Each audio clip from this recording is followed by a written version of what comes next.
Welcome to Outdoor x4 Magazine's audio edition of Issue 46. For those unfamiliar with Outdoor x4, the magazine began its journey as a fully independent, vehicle-based adventure and outdoors lifestyle publication in 2013. Since that time, Outdoor x4 has been the catalyst for expanding the reach of overland and vehicle-based adventure travel into the outdoors market, with a focus not only in the mode of travel, whether a 4x4, motorcycle, bicycle, or by foot, but also in the adventures themselves and the people who live them. In this issue, you'll hear a sampling of stories from the print edition, including The Dispatch by Outdoor x4's editor-in-chief. Matthew Lynch explores California's forgotten roads. Gary Matos shares an adventure to Steens Mountain in southeastern Oregon. Thomas Tucker shares an Aegean adventure while traveling through Turkey in his Jeep JKU. And Alan Ellis summits Antero Peak in Colorado. There are also a variety of additional stories in this issue you can read by picking up a copy anywhere books are sold, or by subscribing and receiving a copy as part of your subscription order by visiting www.outdoorx4.com. We hope you enjoy this issue of Outdoor x4 Magazine.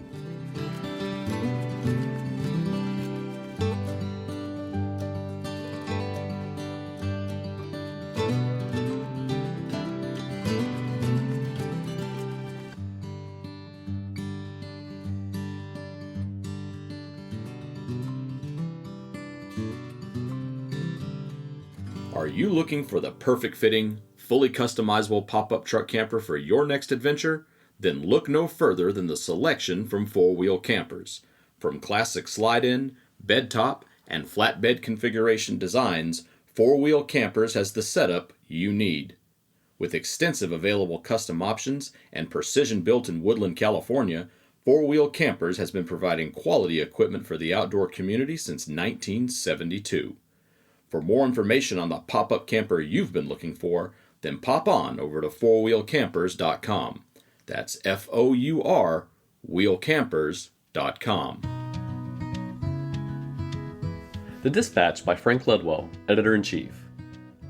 As the rubber from my Mitas tires descended into a rocky outcropping along the Moki Dugway and Valley of the Gods, I couldn't help but wax philosophical as a bird of prey glided through the clear, crisp air off in the distance.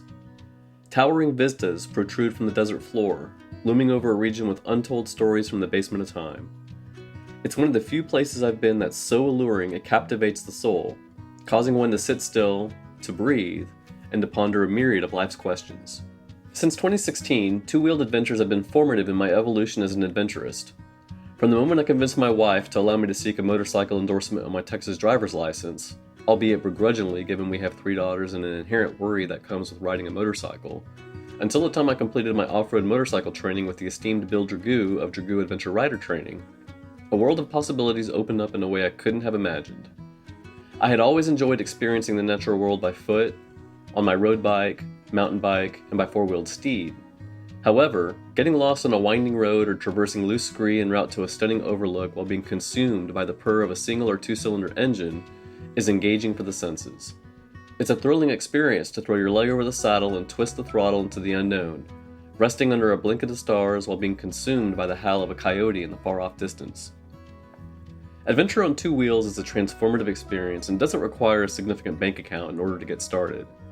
My first motorcycle was a gently ridden, I dare say hardly ever ridden, 2012 Kawasaki KLR 650 I purchased off Craigslist from a recently retired police officer who sold the bike to me for a pittance of what he had paid.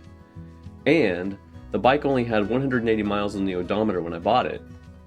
You can read how I built out the bike from my various adventures in issues 15 and 20.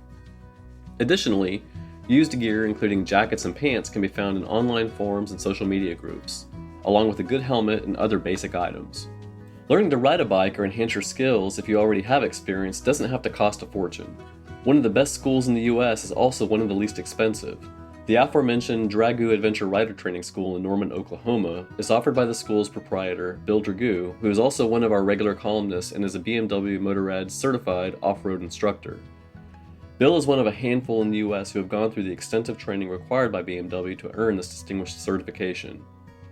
Additionally, the Overland Expo series, hosted annually at strategic locations throughout the US, also hosts motorcycle training courses taught by Bill and his team of instructors.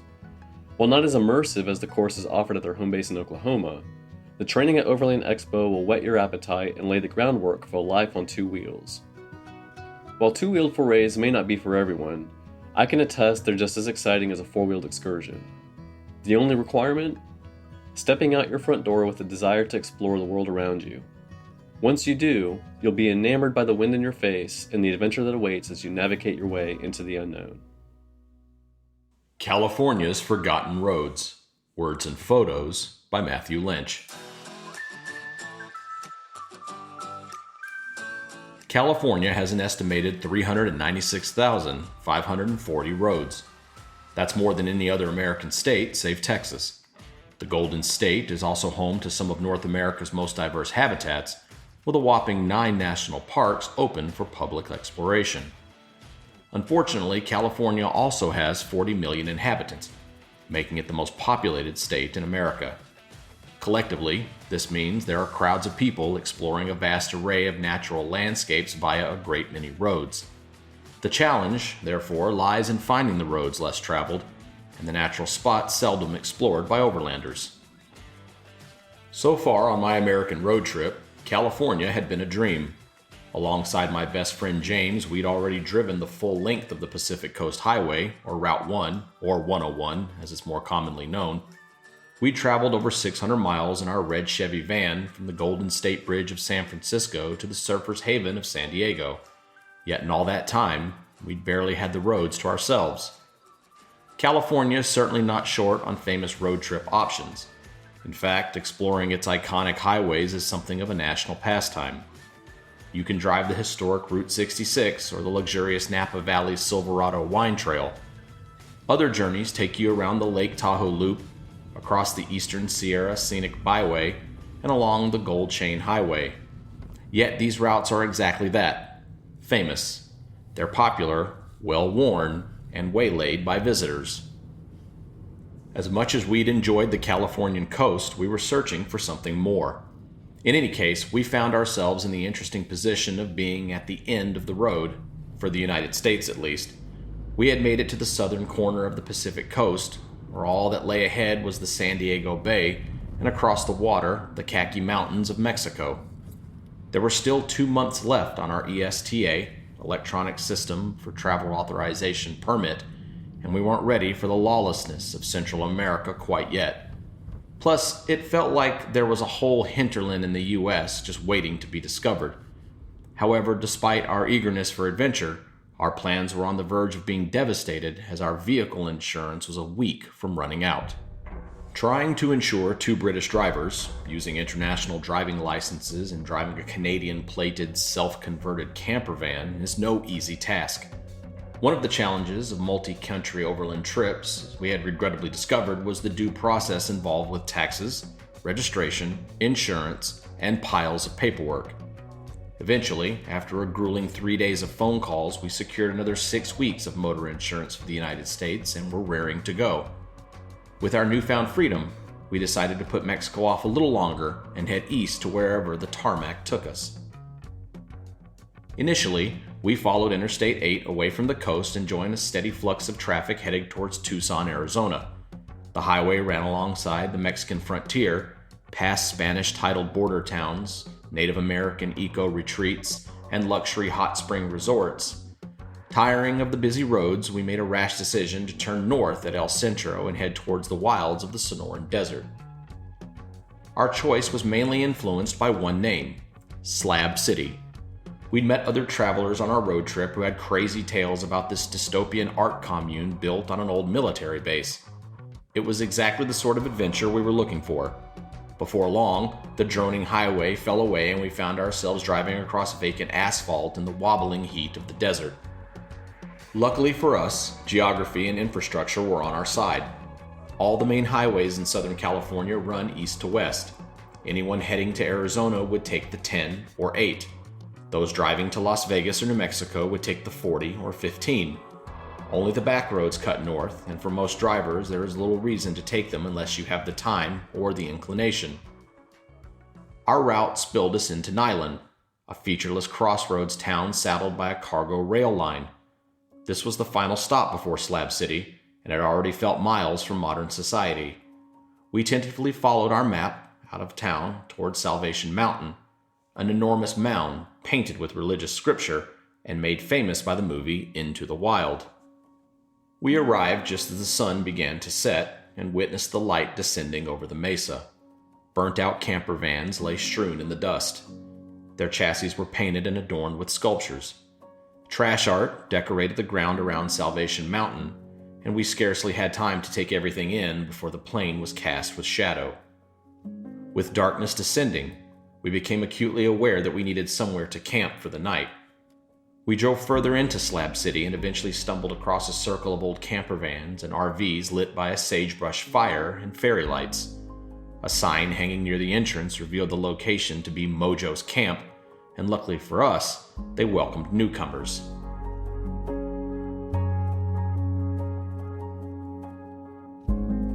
That night, we sat around the fire swapping stories with other overlanders. We chatted about their routes, plans, and eventual destinations. Some van lifers came to Slab City each season to avoid winter. Other members, like ourselves, were only passing through for a night or two. Some had been there for years, and their rigs now stood on cinder blocks with little hope of ever being resurrected. We spoke to people from all walks of life and together shared a night in the Californian wilderness. Ex-war veterans, hippies, buskers, artists, motorheads, and part-time overlanders were all welcome. Every member took a moment to appreciate time away from the chaos of daily life. The following morning, woken by the rising heat, we packed up camp and drove on before our fellow van lifers roused from their slumber. We stopped at the Salton Sea to make a cup of coffee and walked along the Salt Lake shoreline to marvel at the drifts of tiny white shells abandoned in the sand. Committed to our journey, we drove on, accompanied by a vast cargo train that chugged alongside the lake and extended past the horizon. We continued north, bisecting the main roads and pursuing our solo venture through the desert. The landscape shifted and rolled from craggy mountains to lumping hills and back to vast plains and dusty mesas again. We spent a night camping on a Bureau of Land Management grounds outside Joshua Tree National Park, where we found ourselves back amid a growing crowd. Getting rather fond of our solitude, we chose to drive through Joshua Tree the next day and pressed on in search of more backcountry adventures.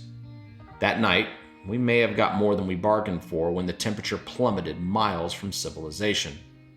Parked in a dry lake beneath a cavernous sky of stars, we curled, shivering, in our three-season sleeping bags as coyotes yipped and barked in the surrounding darkness. A new day thawed our toes and brought a newfound enthusiasm as we drove along a silky black road, straight as an arrow for what seemed like hours. Eventually, we pulled off the highway again and cut up through a mountain pass before dropping down into a lava field, home to the Amboy Crater. Not believing our luck, we camped in an empty car park overlooking the dormant volcano. The setting was spectacular.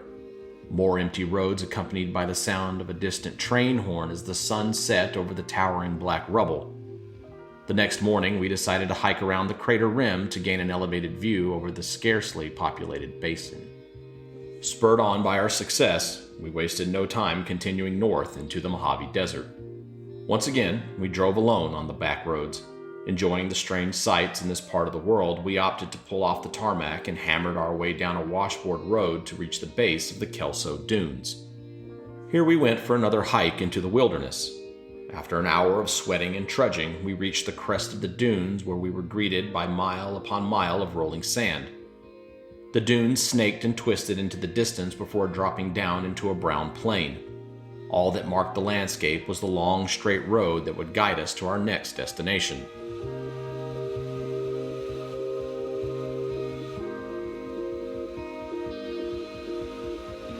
Now in a groove, we hopped back into our van, thrilled to be exploring these seemingly forgotten landscapes. It was hard to believe that we had seen so few people on the roads. At every stopping spot, we were usually alone, accompanied by perhaps one vehicle, if that. It may have helped that we were exploring in the low season. Few travelers are driving through the southwestern deserts of the United States in January, but clearly a trick was being missed. No crowds and mild but sunny weather were a winning combination. Unfortunately, our luck couldn't last forever.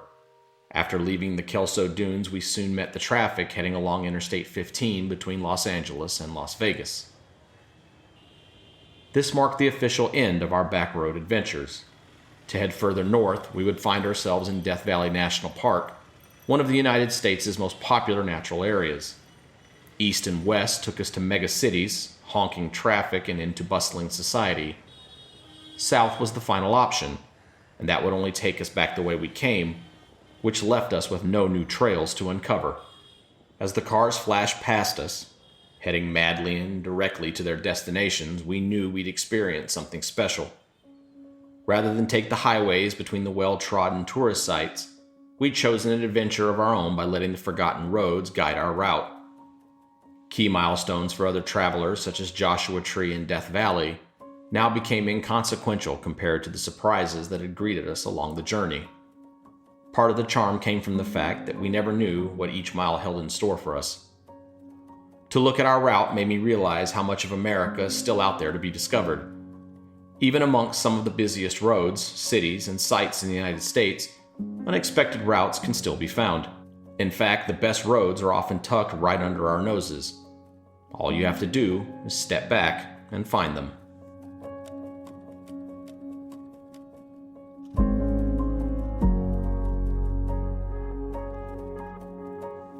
Tips and suggestions for planning your California backroads trip. Essential items. When driving the backroads of California, you need to be prepared in the event of a vehicle failure. Gas stations are harder to find away from the main highways. Fill up your vehicle before heading into the backcountry and carry a jerry can with spare fuel in case you run dry. Breakdowns and flat tires may occur many miles from civilization. Ensure you have the proper equipment by stowing a replacement tire, wheel jack, lug wrench, lug nut key, and potentially an air compressor for dealing with slow punctures. Carry bottles of spare fluids and bring a basic toolkit as well. California's deserts can be devastatingly hot. Prepare for this by carrying plenty of water and staying hydrated throughout your journey. By contrast, the nights can be surprisingly cold.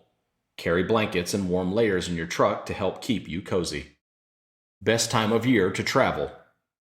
California is a busy state. Weekends and public holidays are accompanied by overpacked car parks and long lines to enter national parks.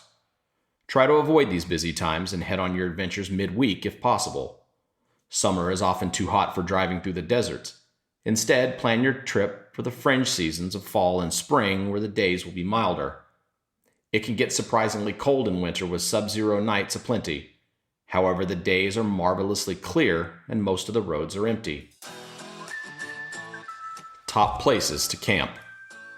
Boondocking is a great way to experience wild areas. Simply park your vehicle in a roadside lay-by, gas station, or backcountry wilderness area and enjoy your night. BLM, Bureau of Land Management areas are open to public land use and make for great camping spots. Gas stations are open 24 hours and have access to toilets and refreshments. If you're too tired to look for a better camp spot, don't be afraid to utilize gas station car parks on your road trips. Public parks and visitor centers also have parking spaces that can often be used for camping. Best apps for trip planning. One of the best apps for planning backcountry adventures is iOverlander. This is a user-reviewed map that shows all the locations where other campers have stayed before. If you have a Garmin GPS unit, such as the Overlander or Tread, these units integrate iOverlander and provide an excellent overlay to help you find good boondocking locations as well as mechanics, gas stations, and other areas of interest. Maps.me and Avenza Maps are other fantastic apps for overlanders. You can download maps and use them to navigate offline. This is ideal when you're traveling through California's backroads, as you may lose phone signal and need pre-downloaded maps to help you find your way again.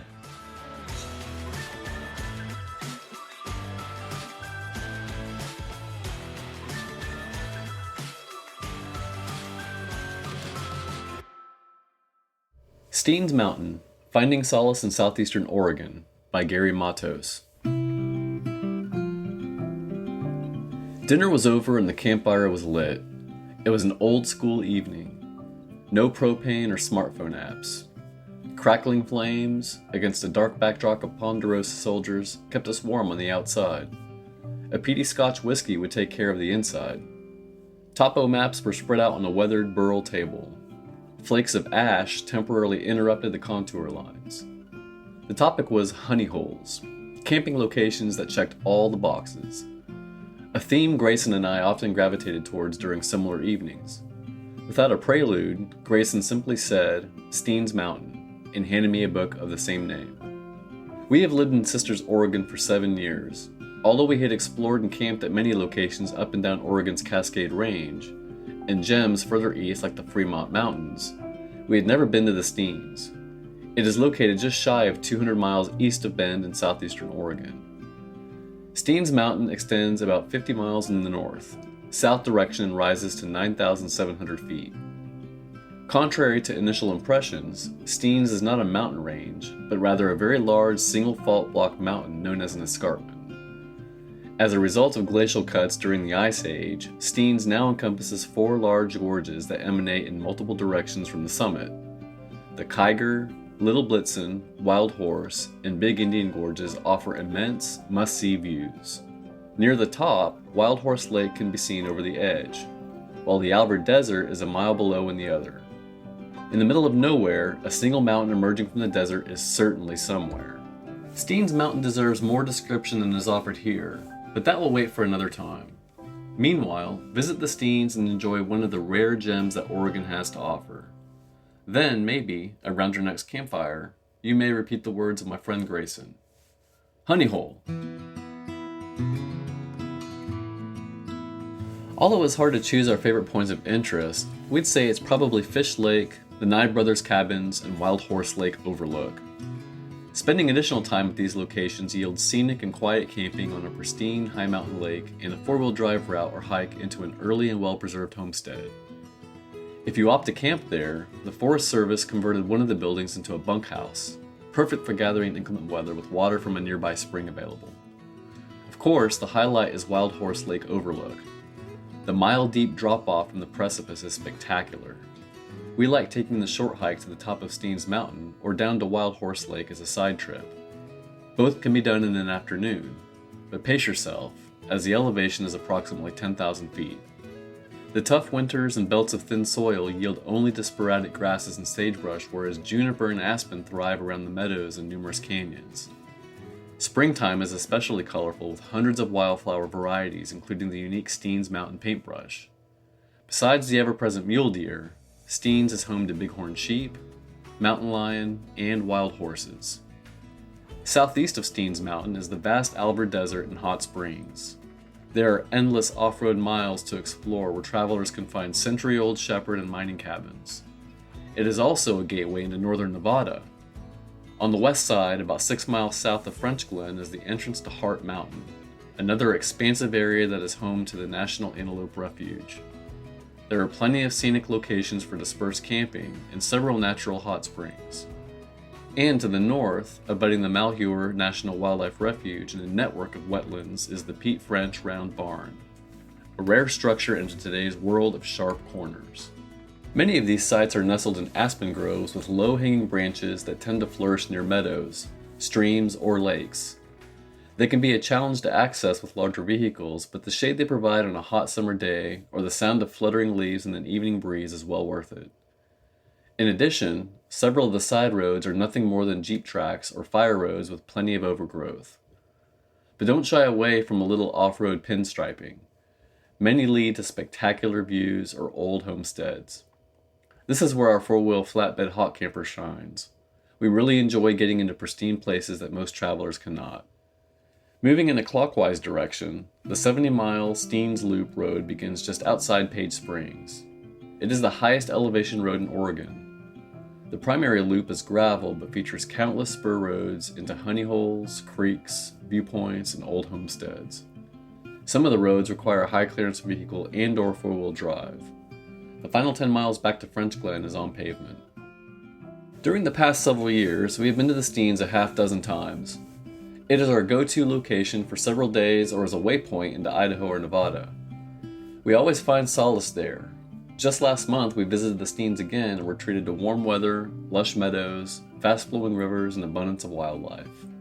Most trips to Steens Mountain begin with a stop at the French Glen Mercantile Store, for no other reason than to take a step back in time. The owners proudly display a sign at the entrance that reads, "Social distancing since 1892.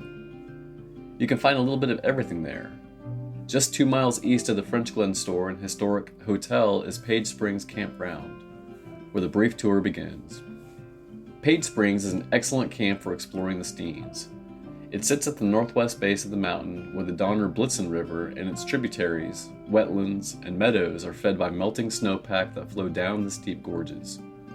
This environment is a natural haven for 100 species of birds. It is not uncommon to see elk and mule deer wander through the campground. A wildlife refuge, which can be explored on dirt roads, is just north and adjacent to the campground. Page Springs and South Steens State Parks have campsites that will accommodate everything from tents to trailers, with plenty of elbow room in between. However, if you have an interest in staying at some of the smaller, more primitive campgrounds or boondocking on BLM land, then the truck camper or van conversion are a plus. Aegean Adventure, an overland journey along the Turkish coast. Words and photos, Thomas Tucker. Earlier this year, my wife and I traveled for 2 weeks through a destination often overlooked for overland-style travel. I had been living in Turkey for several months and had begun some exploratory weekend outings to learn about and savor the culture, and it seemed like a missed opportunity to visit the country without spending a few weeks with my wife on the trails here. Turkey is one of the best countries I have ever visited for this sort of travel, and has proven to be a true gem for adventure seekers. The West often views it as a cheap destination for a typical resort holiday, or, even worse, as some sort of dangerous land not worth visiting. In reality, Turkey is affordable if you're making Western wages and using Western currency, but the experience itself is anything but cheap. We enjoyed some of the best food, finest views, and happiest times with local people while on our journey, and that sentiment continued throughout the entirety of my time in the country. There are miles upon miles of tracks and hiking trails taking you anywhere so long as your truck is capable. The laws on which dirt tracks you can explore are nearly non-existent, with the only exception being those in clearly marked military zones. This story is less of a guide about what all it has to offer, and more about how my wife and I spent 2 weeks traveling the country and experiencing how truly incredible it is. My wife, Hannah, flew into Izmir, where I had been living at the time. After a few months of separation due to the nature of my deployment to the region as an American service member, we spent the first 2 or 3 days enjoying the city, imbibing and joyfully taking in the local cuisine and getting some much-needed personal time together. Izmir is a large city on the western coast known for kahvaltı, or breakfast spreads, and for being a somewhat westernized city like Istanbul, as compared to destinations farther east on the border with Georgia. Nearby is the port town of Çeşme, a quaint spot with a variety of beautiful little tourist spots to visit and enjoy. If you take this trip or end up in this area, I would not miss spending a day at Alaçatı or Çeşme for the views and food.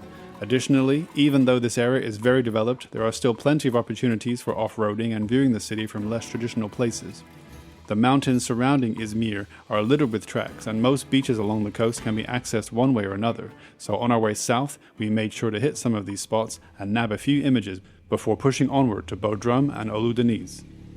We camped on a part of the Lycian Way, a gorgeous long-distance hiking trail stretching from Antalya to Fithay. I would love to go back and hike this one day, as the stops we made while traveling along this stretch, those our Jeep could reach, had stunning views of Uludeniz and Butterfly Valley. I can only imagine the scenery along the entire trek. After shooing off a few hogs in the night and getting breakfast, we traveled to Butterfly Valley and then up to Bobadag, a mountain and popular paragliding launch spot in the area. The mountain has a road leading up, but can also be accessed on the backside by winding through the valleys on a few tracks if your navigational skills are up for the task. From there, we took a series of tracks and roads along the coast from the mountain, exploring the Fithay Muğla region. It's really up to you to spend time on Google, even using Gaia as a navigation tool, to build out a track or a series of them, depending on how long you and your vehicle can handle being off the pavement and separated from society. I can't stress enough that the options are endless. From mountain passes to beach camps down to historic sites and little cafes, you could spend months along the western coast of Turkey having the time of your life for a minimal amount of money. Once we passed into Antalya, we quickly made camp for a few nights in a gorgeous area called the Patara Sand Dunes. Here you can camp on the dunes overlooking a magnificent beach in front of you with tons of mountain tracks just an hour away. This is just a taste of what Turkey can offer. There is a massive region of forested mountain tracks to explore across the coast of the Black Sea, the hot air balloon experience and the old town feel of Cappadocia, Istanbul, a portion of which was featured in Outdoor.4's Issue 45 in the Expedition Earth article, Van Lake, and so much more. Adventurers who travel to Turkey usually see it as a passing country and less of a destination. However, Turkey is a unique world unto itself, and if you have the time and desire to experience this truly remarkable country, you won't be disappointed. Travel tips and suggestions for your Turkish adventure. Learning Turkish phrases will go a long way while traveling the country. If you're less apt to doing so, I'd suggest sticking to the west coast of the country where you'll be less prone to negative interactions. Avoid the Greek border crossings and enter from the Bulgaria border or by ferry. You will need insurance, and depending on length of stay, you will need to register your vehicle. Notate any serial numbers of electronics you're carrying for customs, as they keep a record while traveling the country. Additionally, be prepared to take everything you brought with you when you leave the country, or pay a hefty tax for it being missing. Rugs purchased cannot be historic or old, and always request the proper paperwork confirming they are neither historic nor old and are new. Phones can be tricky and local SIM cards are troublesome. Pick up a SIM with support in Turkey prior to entry or plan to go without while there. Do try the markets and always haggle. Never shy away from a hole-in-the-wall spot to eat, as those types of places will please your palate. Look out for protests, military movements, or anything of the sort, and give them a wide berth if in the city. Do some reading on local laws, as not all Western customs are accepted here. Do not give money or water to children on big city streets, as they all work together.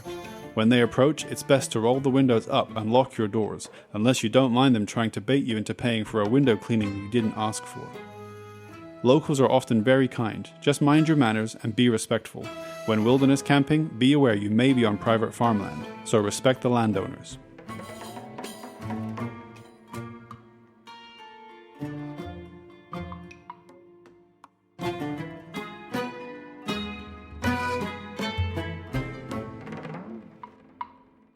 Since 1948, the name Warn has been synonymous with adventure, specializing in winches, hubs, and bumpers to meet truck, SUV, power sport, utility, and industrial demands. Warn is the leader in reliable recovery equipment and accessories. From the entry-level VR Evo line to heavy-duty and specialized application winches, Warn has the gear to get you out of any situation every time. Preparation is a necessity. Warn. Go prepared. Treasure Road to Mount Antero. Adventure Abounds in Colorado's Backcountry by Alan Ellis. A four-wheeler was following me up the road. Occasionally it would get close enough for us to see it was commandeered by a couple bearded guys with flannel shirts and no helmets. At first, I thought they were just tourists, like us, enjoying a nice ride up a Colorado 4x4 trail. However, after a while it became apparent they were following us as we drove up the road in our Jeeps. After stopping several times with them still behind, staring a bit awkwardly at us, we began to get concerned. In previous issues, you may remember our obsession with the Colorado 14ers and the wonderful opportunities for adventure and off-roading that the 14ers offer. For those who don't know, a 14er is a mountain in Colorado that rises above 14,000 feet. There are 54 mountains in Colorado that are above 14,000 feet in elevation. Climbing and hiking these 14ers in Colorado is a very popular activity for both locals and out-of-state adventure seekers. Fortunately for the avid off-roader and overlander, most 14ers have scenic 4x4 roads to access the beginning of the summit trails. So, in addition to hiking and climbing these great mountains, there are also wonderful backcountry off-roading opportunities. Mount Antero is one of these 14ers that offers a nice combination of off-pavement travel and hiking. Designated as the Baldwin Gulch Road, this 5-mile 4x4 dirt road is long and scenic and takes you within 600 feet of the summit of the mountain at 14,271 feet. Some people choose to hike the entire road, but most use their 4x4 vehicles to cut down some of their hiking distance. That's exactly what we were doing that day as we churned up the road in our Jeeps, wondering why these two sketchy dudes were following us in a four-wheeler. Go back in time several years and I'm sitting at a bar at the Mount Princeton Hot Springs restaurant. Mount Princeton is another 14er located immediately north of Mount Antero and is another popular 14er destination. The nearby hot springs are world famous, and the Mount Princeton Hot Springs Resort is ground zero for the hot springs in the area. Many hikers and off-roaders use the hot springs after a long day of outdoor adventure on the 14ers. In fact, to get to the start of the Baldwin Gulch Road at Mount Antero, you'll drive right by the Mount Princeton Hot Springs Resort. Anyway, while I was sitting at the bar, I began chatting with a nice local couple who were apparently gem miners on Mount Antero. Come to find out, they were on the TV show Prospectors for 4 seasons. This reality show documented the people and mining operations on Mount Antero, as it boasts the highest gem field in the continental United States, where they mine aquamarine and blue topaz. Now it all made sense. I didn't know it at the time, but those 2 guys on the 4-wheeler were following us because they were scouting to ensure we wouldn't illegally encroach on their mining operation. Most of Mount Antero is under some sort of mining claim, and it is illegal to search for gems, rockhound, or mine anything whatsoever on Mount Antero. As a result of the numerous locals, tourists, and thieves who try to search for gems on their property, mine owners occasionally follow people who they think might be doing that very thing. Our only interest that day was to get to the top of Mount Antero. Luckily, it was a weekday, so there weren't many vehicles on the road. In contrast, weekends are typically busy with ORVs and other 4x4 vehicles. It has become a popular destination for Jeep and various 4x4 clubs. Since we were behind the wheel of capable off-pavement vehicles, we opted to drive as far as we could on the road. If you go all the way to the top, the road ends at 13,700 feet, with only a short 500-foot climb to the summit. However, it is suggested to only attempt the remaining section of the road if you have a capable 4x4 vehicle with high ground clearance. Otherwise, most adventurers park near tree line and hike the remaining section. After we reached the upper part of the road, those guys on the 4-wheeler realized we weren't trying to steal any mountain treasure, and they began their way back down the road. Hiking or driving the 14ers is a great way to explore the backcountry of Colorado, but there are things to know to keep it a safe adventure.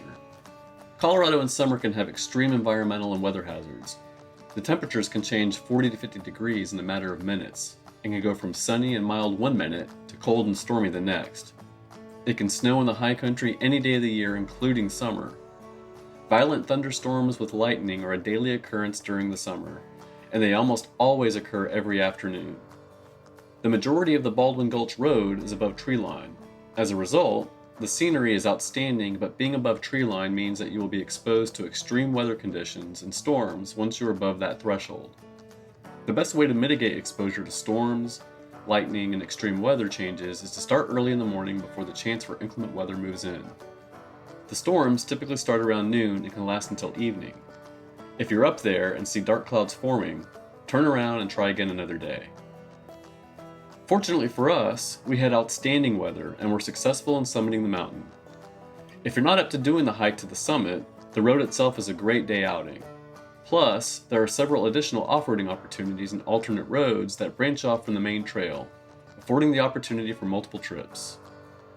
And after your day, you can stop at the Mount Princeton Hot Springs Resort and take a dip in the hot springs. Then enjoy a nice meal to culminate a day of adventure. Tips for planning your Mount Antero adventure. First off, getting there. The Baldwin Gulch Road, Mount Antero, is in south central Colorado between Salida and Buena Vista. From Highway 285 heading north out of Salida, Colorado, go west on County Road 162 for about 12.5 miles to the Baldwin Gulch sign on the left. Turn left onto the Baldwin Gulch Road, where the 4x4 difficulty begins almost immediately. About half of the road meanders through the forest, but once you're above treeline, the road turns into a narrow shelf road that zigzags up the side of the mountain. This section is narrow and has extreme exposure. The road trail is 15.5 miles round trip, whether hiked or driven. For more information, maps, and safety tips, visit www.14ers.com. What to bring?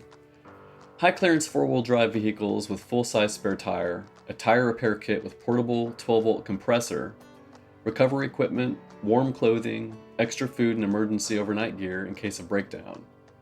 Wear non-cotton hiking clothes, sturdy trail shoes or boots, hat, sunscreen, and rain gear. The 10 essentials include food, water, emergency shelter, extra clothing layers, map, compass, a light source, fire starting kit, a knife or multi-tool, and first aid kit. Cell phone coverage is not reliable in the valley. However, it improves above tree line, so plan accordingly. Be safe and enjoy your Mountain Tarot adventure. Last, what we like. For all my mountain adventures, I rely on my Sunto 9-bar titanium watch. This rugged GPS outdoor smartwatch has altimeter, barometer, compass, and fitness tracking. Plus, it also looks great around town.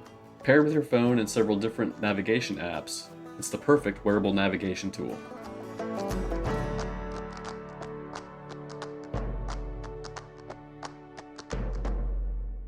Here's what's coming up in issue 47 of Outdoor x4 magazine. Nicholas Bratton takes us on an adventure along the Washington Backcountry Discovery Route. Jason Bowman shares his experiences while overcoming cancer via surfing and overland travel. Jonathan Hansen shares his expertise via his regular Destination Overland column. And Daniel Thornton sits down and visits with the folks at Radius Outfitters. Also, be sure to visit the Outdoor x4 website at www.outdoorx4.com regularly for new tips, reviews, and stories, and join our e-newsletter to stay in the loop on the latest from Outdoor x4. You can also follow Outdoor x4 and the adventures of our staff and contributors on Instagram and Facebook at OutdoorX4, on TikTok and YouTube at OutdoorX4 magazine, and by following the hashtag OutdoorX4. Until our next issue, we wish each of you the happiest of adventures.